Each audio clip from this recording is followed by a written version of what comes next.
여러분, 죽음에 대해서 생각해 보셨습니까? 죽음에 대한 여러분의 생각은 무엇입니까?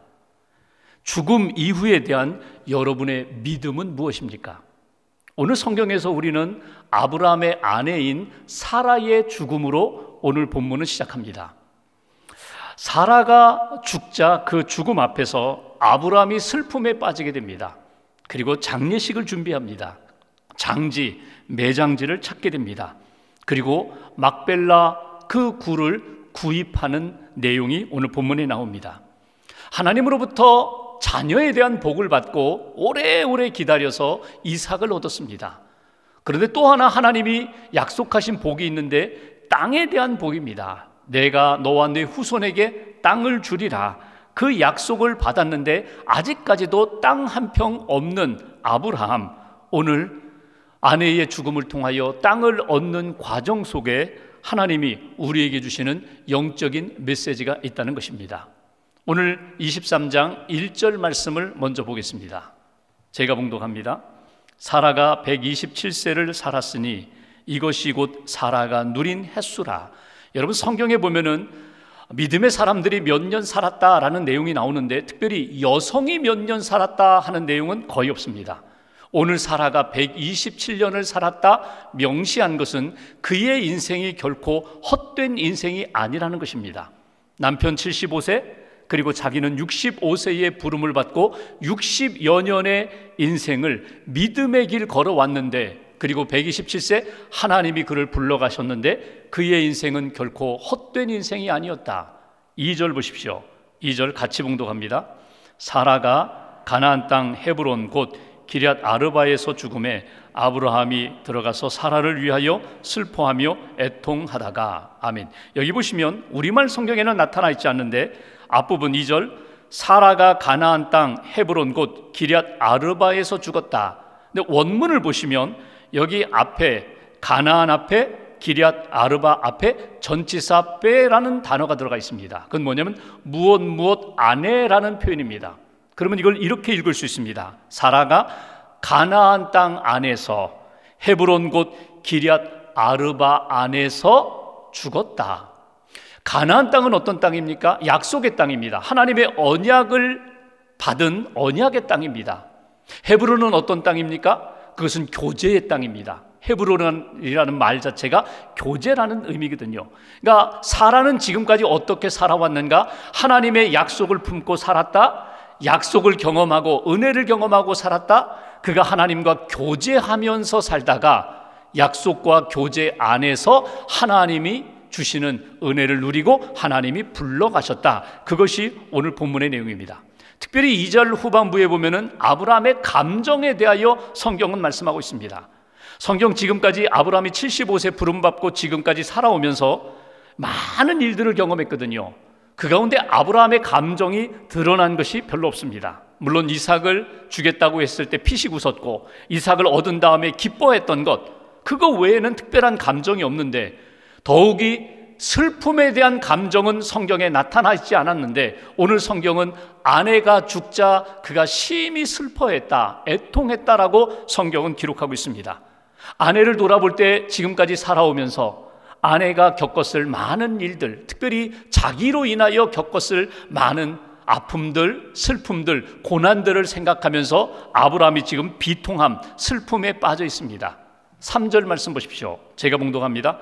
그 시신 앞에서 일어나 나가서 헷족 속에게 말하여 이르되. 아브라함이 지금 아내의 시신 앞에서 일어났다는 것입니다. 슬픔을 딛고 일어났다는 것입니다. 여기 일어난다는 쿰이라는 동사는 여러분 잘 아시죠? 이것이 단지 그냥 앉아있던 자리에서 일어나는 것뿐만 아니라 영적으로 깨어나는 것입니다.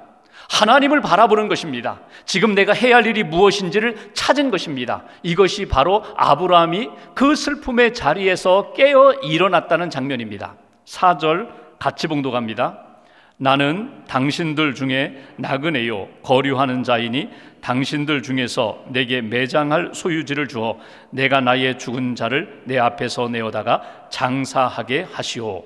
오늘 아브라함이 헷사람에게, 헷족속에게 찾아가서 오늘 매장지를 달라고 요구하는 장면입니다. 그런데 오늘 본문에 아내의 죽음 앞에서 아브라함이 깨어 일어나서 그가 하나님 앞에 다시 한번 믿음으로 고백하면서 그가 회복한 깨달음이 있습니다. 4절 앞부분에 나타난 것처럼 나는 당신들 중에 나그네입니다. 거류하는 자입니다. 나는 이방인이라는 이 고백입니다. 오늘 여기에서 우리에게 주시는 첫 번째 메시지가 있습니다. 오늘 사랑하는 사람의 죽음 앞에서 나의 죽음을 바라보면서 우리가 깨달아야 할 것들이 있다는 것입니다. 그 많은 깨달음 가운데 꼭 잊지 말아야 할 것이 무엇인가 하면 나의 신앙의 정체성입니다. 죽음 앞에서 아브라함이 다시금 고백하면서 깨달았던 믿음의 정체성을 저와 여러분들이 회복할 수 있기를 주님의 이름으로 기원합니다. 아브라함이 슬픔 중에 깨달은 그 믿음의 정체성은 무엇입니까? 나는 나그네라는 것입니다. 해족속들 앞에서 나의 아내의 매장지를 달라고 하면서 나는 나그네요, 이방인이요, 나는 지나가는 사람이라고. 어찌 보면은 우리의 인생이 그렇습니다. 특별히 장례를 맞이할 때마다 인생은 참 의미가 없구나, 이렇게 빠지기가 쉬워요. 그럼에도 불구하고 우리 믿음의 사람들이 가지고 있는 나그네의 신앙의식은 뭐냐면 그냥 방랑객, 지나가는 나그네가 아니라 우리에게는 본향을 찾아 나아가는 나그네, 순례자라는 믿음을 확인하게 됩니다. 나는 믿음의 사람입니다. 땅에 속한 사람이 아니라, 세상에 속한 사람이 아니라 나는 하늘에 속한 사람입니다. 나는 본향을 향하여 나아가는 사람입니다. 이것이 오늘 아브라함의 고백이며 저와 여러분들이 붙들어야 할 믿음의 고백입니다. 6절에 보시면 햇사람이 이렇게 이야기합니다. 당신은 우리 가운데 있는 사람 아닙니까? 하나님이 세우신 지도자 아닙니까? 쉽게 말하면 이런 표현이에요. 우리가 남이야? 우리 것이 다 내 것이고 내 것이 우리 것 아니냐? 내가 가지고 있는 것, 우리가 가지고 있는 것 어느 땅이든지 선택하라. 우리가 매장지 제공할 테니 내가 그 매장지를 사용하라고 호의를 베푸는 거예요. 근데 아브라함이 어떻게 해요? 정중하게 거절합니다. 그 정중하게 거절하는 아브라함의 마음이 무엇입니까? 나는 당신들의 일원이 될 수 없다는 것입니다. 나는 해족 속의 일원으로 그 공동체의 멤버로 살아갈 수 없는 구별된 사람이라는 것, 하나님께 속한 사람이라는 것, 하늘에 속한 사람이라는 것, 본향을 향하여 나아가는 믿음의 사람이라는 것을 아브라함이 밝히고 있는 것을 우리가 보게 됩니다. 믿음의 사람만이 가지고 있는 구별됨의 의식, 믿음의 사람이 가지고 있는 세상에서 살고 있지만 성도로서 살아가는 삶의 모습이 오늘 아브라함이 가지고 있는 신앙의 정체성입니다. 특별히 위기 가운데, 고난 가운데, 어려움 가운데, 슬픔 가운데 우리가 꼭 깨달아야 할 것이 있다면 그것은 나의 신앙의 정체성입니다. 나는 어디에서 왔으며 어디로 가는가? 나는 무엇을 붙잡고 있는가? 나의 본향은 어디인가? 나는 어디에 속한 사람인가? 믿음의 정체성을 다시금 찾고 깨닫고 붙잡고 살아갈 때에 아브라함이 걸어갔던 것처럼 믿음의 인생이 되고 하나님이 기뻐하시는 믿음의 사람이 된다는 것을 오늘 본문에서 우리는 발견하게 됩니다. 성경에 나타난 초대교회의 성도들의 모습을 보십시오. 초대교회는 로마가 지배하던 시대였습니다. 로마의 문화와 로마의 정치제도, 로마의 그 가치관을 따라가는 시대 속에서 초대교회 성도들은 그들을 따라가지 않았습니다. 로마 사람들 돈 좋아했습니다. 돈을 추구했습니다. 물질을 추구했는데 처음 그리스도인들은 돈을 추구하지 않았습니다. 로마 사람들 쾌락을 추구했습니다. 세상의 즐거움에 빠졌습니다. 그런데 그리스도인들은 그 세상의 즐거움을 추구하지 않고 영적인 즐거움을 추구했습니다. 로마 시대의 사람들 다 로마 황제를 숭배했습니다. 주는 로마 황제라고, 내 인생의 주인은 로마 황제라고 그렇게 고백할 때에 초대교회 성도들은 주는 그리스도라고 고백했습니다. 예수님이 나의 주인이 되시고 구원자가 되신다고. 이 고백 때문에, 이 가치관, 세상의 가치관을 거슬러 살아가는 것 때문에 핍박이 있었고 순교의 자리까지 나아가게 된 것, 이것이 초대교회 성도들의 모습입니다. 죽음 앞에서도 나는 누구인가, 나는 어디에 속한 사람인가, 나는 어디에서 와서 어디로 가는 인생인가, 믿음의 정체성을 확인할 때에 오늘 우리가 슬픔과 아픔과 위기가 많은 세상 속에서 하나님의 사람답게 살 수 있는 믿음의 길이 된다는 것, 믿음의 모습이 된다는 것, 이것이 오늘 본문을 통하여 우리가 얻게 되는 첫 번째 메시지입니다. 두 번째로 9절 이하를 보시면 아브라함이 해족 속 사람들에게 간청을 합니다. 그들이 이야기하죠. 어느 땅이든지 원하는 땅 지역 말하라고, 우리가 무상 제공하겠다고. 근데 아브라함은 그렇게 이야기하잖아요. 막벨라 동굴을 나에게 주십시오. 내가 그냥 받지 않겠습니다. 대가를 지불하고 막벨라 굴에 내 안에 매장하겠습니다. 무덤으로 삼겠다는 거예요. 막벨라라는 이 말은요, 이중의 굴이라는 의미를 가지고 있어요. 두 겹의 굴이라는 의미예요. 고대 이스라엘이 무덤을 정할 때에 굴을 택했거든요. 그 굴을 택할 때에 어떤 굴인가 하면 그냥 잠깐 여기 1, 2m 들어가는 그런 굴이 아닙니다. 조금 더 깊은 굴을 선택합니다. 왜 그런가 하면 자기만 그 굴에 들어가 죽는 것이 아니라 자자손손 후대의 사람들까지도 그 굴에 함께 매장되기를 바라보면서 그 매장지를 정했다는 것입니다. 그러니까 쉽게 얘기하면 이런 거예요. 죽으면 그 시신을 바깥 굴에다가 눈에 보일 수 있는 그 안 굴에다가 매장해 놓습니다. 그리고 시간이 지나서 나중에 뼈만 남으면 그 뼈를 가지고 안쪽 깊은 곳에다가 매장을 합니다. 그래서 그 안쪽 깊은 곳에 들어갈 때에 그들은 이렇게 표현합니다. 조상에게로 돌아갔습니다. 조상이 계신 곳으로 돌아갔습니다. 이것이 바로 막벨라 굴입니다. 동굴 묘소입니다. 아브라함이 그냥 받지 않겠다는 것입니다. 오늘 본문을 보시면 16절, 15절, 16절에 보면은 내가 값을 지불하겠습니다. 그랬더니 헷족속 에브론이 소유한 그 굴인데, 에브론이 이런 이야기를 하죠. 은 400세겔을 준다면 모를까. 이게 은 400세겔이나 되는데 그게 무슨 문제가 되겠습니까? 이런 가치 있는 굴이지만 내가 무상으로 제공하겠습니다. 그런데 아브라함이 아니라고, 내가 지불하겠다고. 18절 말씀 보십시오. 16절에 보면은 은 400세겔을 지불합니다. 18절 같이 봉독하겠습니다.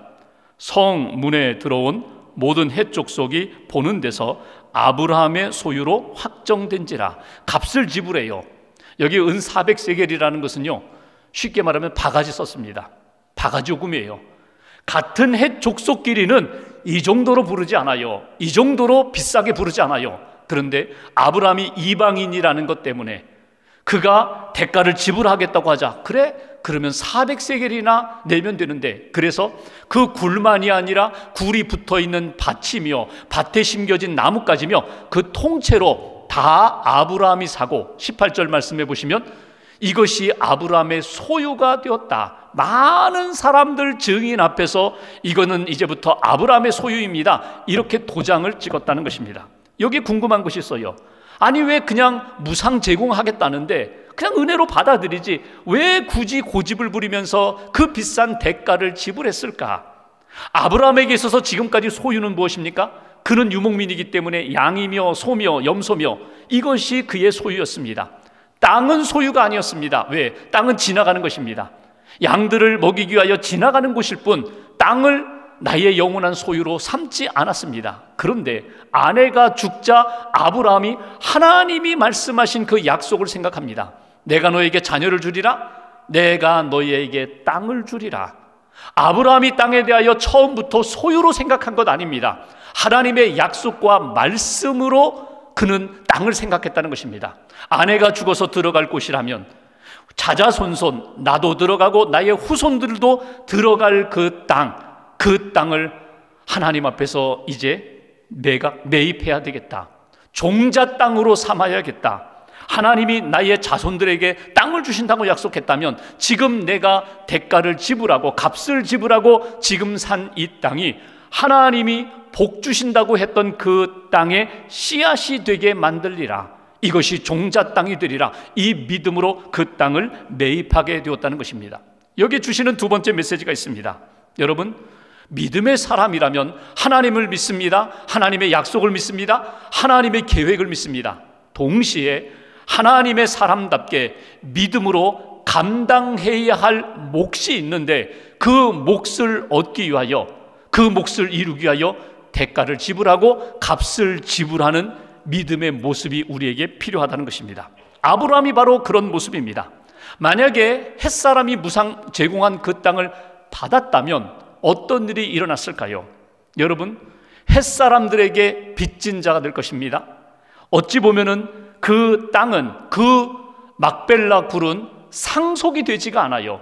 소유가 햇사람 에브론의 소유이기 때문에 아브라함의 가문에게, 믿음의 후손들에게 상속이 되지 않아요. 지금은 관계가 좋아서 그냥 공짜로 쓰십시오, 무상 제공하지만 에브론이 죽고 아브라함이 죽은 다음에 시대가 바뀌고 세대가 지난 다음에 그 땅 우리 땅인데 다 파서 가져가라, 이건 우리가 다시 다른 용도로 쓰겠다고 하면 아무런 할 말이 없습니다. 더 중요한 것은 아브라함이 대가를 지불하고 그 막벨라굴을 사게 된 것은 전적으로 인간적인 욕망이나 인간적인 꿈이 아니라 하나님의 약속에 대한 말씀을 믿고 하나님이 주신 약속의 말씀을 나를 통하여 이루고자 하는 믿음의 헌신이 담겨 있었기 때문에 그 땅을 사게 되었다는 것입니다. 우리가 이미 읽었던 창세기 15장에 보면은 횃불 언약이 나와요. 하나님과 아브라함이 언약을 맺으실 때에 하나님이 이런 말씀을 하세요. 내가 이 땅을 내 후손들에게 주리라. 400년 동안 종살이 한 다음에, 애굽이라고 밝히진 않았지만 400년 종살이 한 다음에 그 후손들이 이 땅에 돌아와서 차지하게 되리라. 아브라함이 그것을 생각합니다. 그렇다면 그 믿음의 후손들, 나의 후손들이 이 땅에 다시금 돌아와서 정착할 때에 종자 땅이 있어야 되지 않을까. 여기에 어찌 보면은 하나님이 예비하신 교두보를 내가 지금 만들어야 되지 않을까. 그래서 아브라함이 약속의 말씀을 붙잡고 하나님을 믿고 대가를 지불하며 그 땅을 얻었다는 것입니다. 구입했다는 것입니다. 훗날 보시면 여러분, 이스라엘 백성들이 애굽에서 출애굽한 다음에 광야 지나 가나안 땅 들어가 땅을 차지할 때 갈렙이 무엇을 이야기합니까? 그 헤브론 땅을 나에게 주십시오. 그 땅을 나에게 주십시오. 그리고 갈렙이 그 땅을 찾아 회복하는 것을 우리가 성경에서 보게 됩니다. 우리의 인생을 돌아보면은 여러분, 내가 수고하고 내가 노력하고 내 믿음으로 내 인생 채워가고 내가 다 얻은 것 같지만 아니에요. 믿음의 선조들의 헌신과 대가 지불이 있었기 때문에 우리가 엄청난 은혜와 복을 누리고 있어요.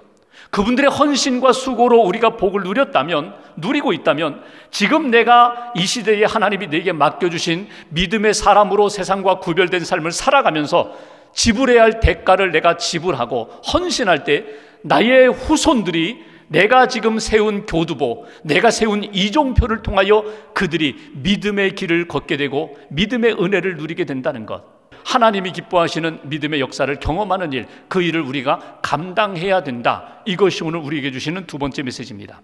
마지막 19절 20절 말씀 보실까요?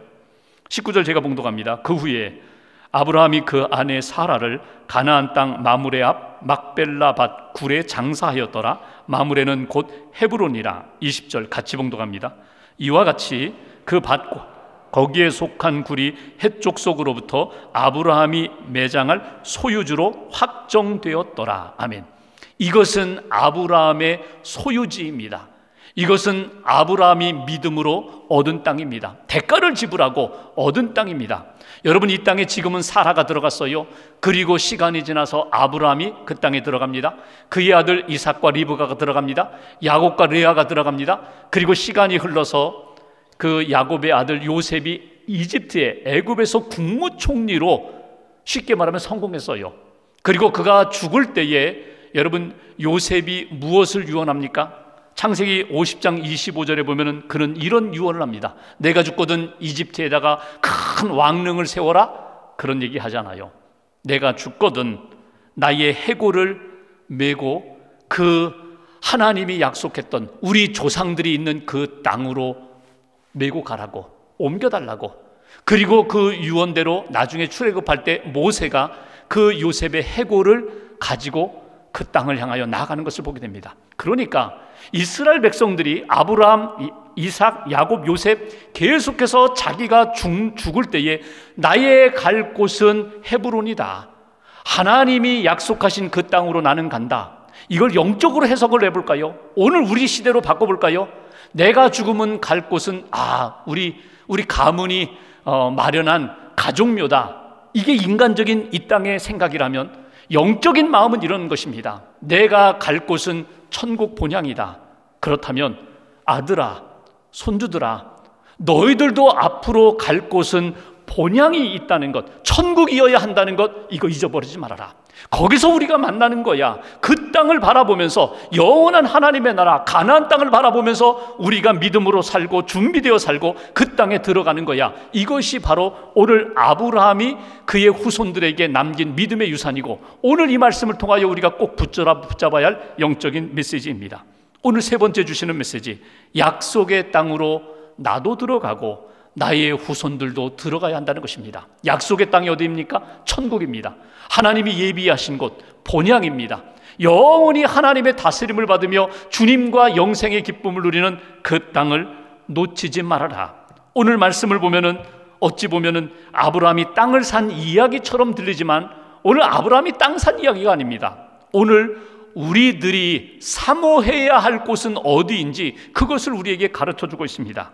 나의 땅은 어디에 있는가? 내가 사모할 본향은 어디에 있는가? 내가 이 땅에서 죽을 때 나는, 내 영혼은 어디로 갈 것인가? 진지하게 고민도 하고 하나님 앞에 점검도 하고, 내가 가야 할 본향, 나의 자녀들, 나의 후손들도 가야 할 본향이 분명히 천국이라는 것을 놓치지 말아라. 이것이 오늘 우리에게 주시는 말씀입니다. 천국에 대한 믿음과 소망을 놓치지 말아라. 한국의 신학자 가운데 지금은 하늘나라 가셨는데 김정준 목사님이 계십니다. 신학자이면서 신학대학 학장을 지내신 분입니다. 젊은 시절에 폐결핵으로 마산 이 폐결핵 요양원에서 몇 년 그 요양 생활을 하셨어요. 폐결핵 요양소, 그러니까 날마다 사람들이 야유어 갑니다. 그리고 약한 사람은 세상을 떠나요. 그러니까 늘 죽음을 가까이 하는 그런 곳입니다. 그러다 보니까 그곳에 있는 요양하는 분들이 그냥 얼굴이 어두워요. 낙심도 되고 절망도 되고 한숨이 나와요. 그런데 이 김정준 젊은이는 믿음이 있어서 얼굴이 그렇게 어둡지 않아요. 한 옆에 있던 사람이 이 청년 김정준 목사에게 이렇게 물었습니다. 젊은이, 당신은 죽음이 두렵지 않소? 선생은 죽음에 대하여 어떻게 생각하시오? 그 질문에 대한 답변으로 그가 고민하면서 쓴 시가 내가 죽는 날이라는 시입니다. 한번 들어보십시오. 내가 죽는 날, 그대들은 저 좋은 낙원 이르니 찬송을 불러주오. 또 요한계시록 20장 이하 끝까지 읽어주오. 그리고 나의 묘패에는 이것을 새겨주오. 임마누엘 단 한마디만을. 내가 죽는 날은 비가 와도 좋다. 그것은 내 죽음을 상징하는 슬픈 눈물이 아니라 예수의 보혈로 내 죄 씻음을 받은 감격의 눈물. 내가 죽는 날은 바람이 불어도 좋다. 그것은 내 모든 이 세상 씨름을 없이 하고 하늘나라 올라가는 내 길을 준비함이라. 내가 죽는 날은 눈이 부시도록 햇빛이 비추어도 좋다. 그것은 영광의 주님 품에 안긴 내 얼굴의 광채를 보여줌이라. 내가 죽는 시간은 밤이 되어도 좋다. 캄캄한 하늘이 내 죽음이라면 거기 빛나는 별의 광채는 새 하늘에 옮겨진 내 눈동자이리라.